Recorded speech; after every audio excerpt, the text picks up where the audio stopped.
Ritu Ghose. Ritu Ghose was born on February 10, 1992 in Dhaka, Bangladesh. She completed her secondary and higher secondary education from Holy Cross School and College. She received Bachelor in Science degree in Geology from University of Dhaka in 2014. In 2015, she moved to USA for her Master's degree.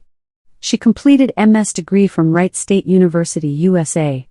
Currently she is working towards her PhD degree at Louisiana State University, USA. Individuality as a Bangladeshi. One of my close relatives' son came to visit us. He, along with his parents, migrated from Bangladesh years ago.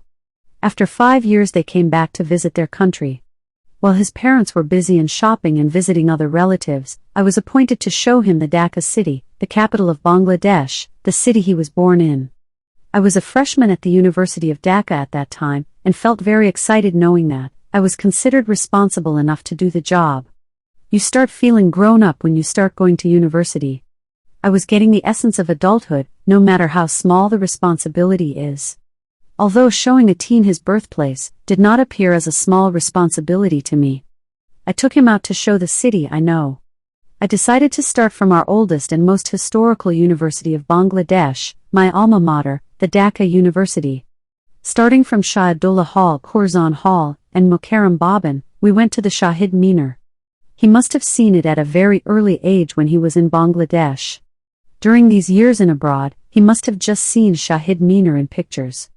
I was very excited to see how he reacts seeing Shahid Minar after so long. But my excitement flew away when he asked me, "What is this?"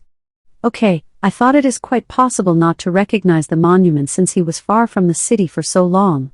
But I was extremely disappointed when he asked, "What is Shahid Minar?" He was a bright kid.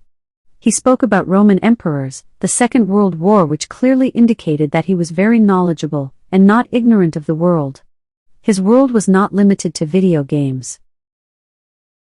Then why he didn't know about Shahid Minar?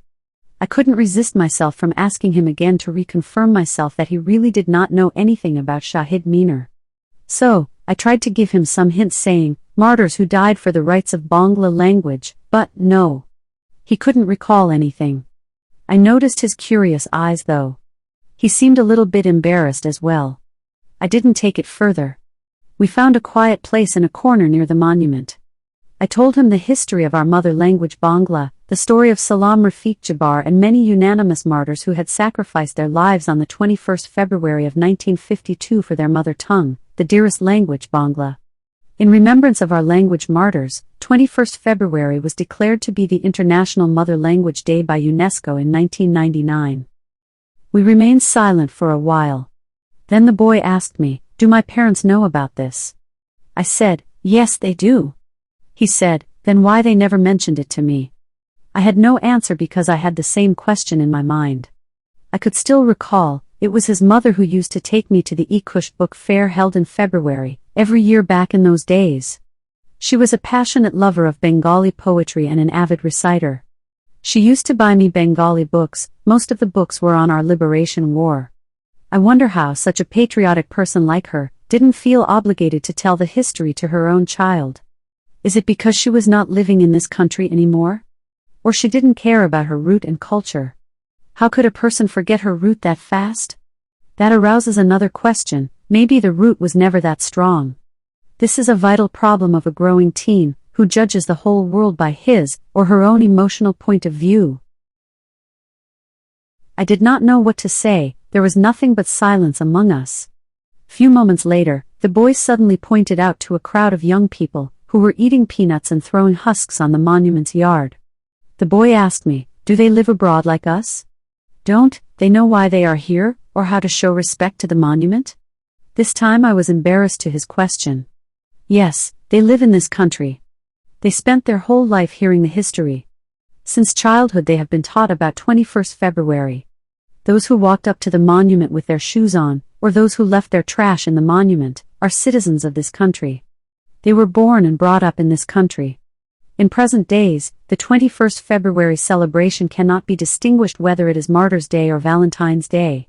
Young ladies are more aware of their outfit for this day than the significance of the day. The credit goes to all fashion houses, who not only design black-white outfits for 21st February, but also organize numerous fashion shows.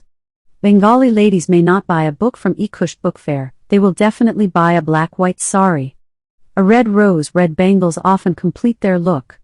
Dressed-up ladies go out to a dinner date with their beloved ones to celebrate 21st February these days. Last year, a television journalist went out on the day of 21st February and asked several people what they were celebrating. Some said Independence Day, some said Victory Day, and so on. It's been 5 years, I am away from my homeland. In the US, when I meet children in Bangladeshi families born and brought up here, they remind me of that boy. But I never asked anyone again if they know Shahid Meenar or not. A friend of mine shared a pathetic story of 21st February celebration abroad.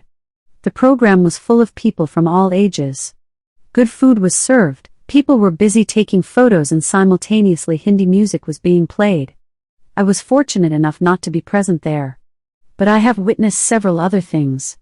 People save their best red-green traditional outfit for the Victory Day celebration, but don't care to stand up and show respect to the national anthem. Not only abroad, even in Bangladesh, the scenario is not very uncommon.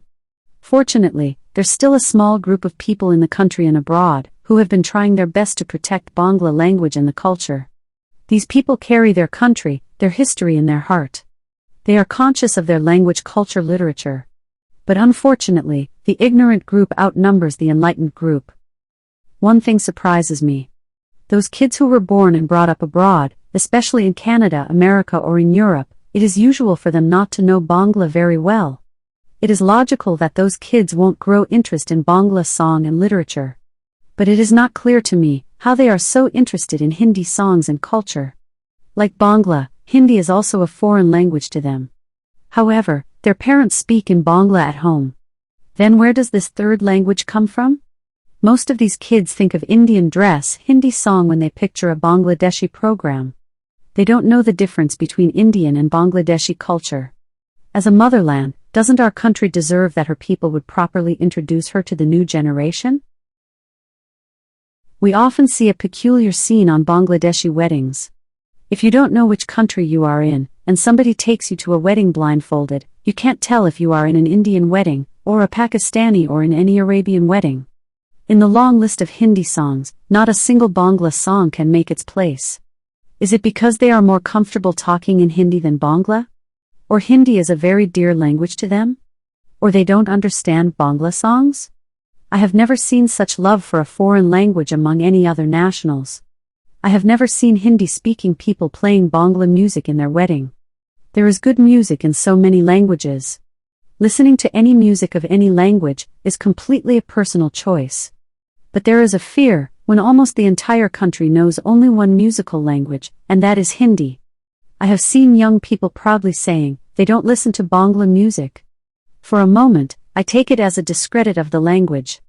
Bangla is their spoken language, but its music couldn't touch their heart. The question is, have they ever listened to Bangla music in real? I don't think so. Bangla music is against their so-called smartness. Who knows, where did they get the impression from? There are so many Indians in USA. Americans are more or less familiar to Indian culture. When an American asks us, as Bangladesh is next to India, do you share the same culture? I have heard from several Bangladeshi giving a straight yes as the answer. This ignorance is the main reason behind the shaky root of Bangladeshi people, who claims the Indian and Bangladeshi culture is the same. I would like to ask them, when they talk about Indian culture, which part of India do they refer to? In India, people in different states have their own traditions and culture. You can distinguish a North Indian wedding from a South Indian wedding.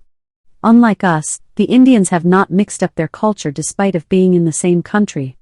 But alas, we knowingly or unknowingly are trying to mimic the cultures of other countries, and ignoring our own. In the personal life, originality defines individuals' personality, in the same way originality is important to our national life. No nation can make their footmark far without novelty. Duplication is transient, novelty is perpetual. In these days, there are numbers of Bangladeshi people who do not know their history, culture, literature, or tradition. They don't even care to know. They prefer to adapt one or other's culture, whatever they think is trendy at that moment. They love to follow without even understanding what they are following. Not being able to correctly speak Bangla became a fashion. To them, modernism is not to read Bangla books, not to listen to Bangla songs. Some people are one step ahead. They are in a race of creating weird pronunciation of Bangla words and distorting the language. Nor language or culture is constant. Everything changes with time. Language and culture adapt new components and get rid of old ones over time. This is a dynamic process that flows in its own rhythm with time. Directly copying from another culture is a destructive way to accelerate that dynamic process. It won't bring any constructive changes to our culture. Rather, it will create a meaningless, chaotic mess. In my opinion, people have the complete freedom to choose the culture and tradition they want to follow. No one is bound to follow a certain custom by birth. But yes, if someone wants to claim him/herself as a Bangladeshi, that individual should know the history and culture of the nation. Nationality demands that. Not only that, the language which was earned by blood, nobody has the right to demoralize that language.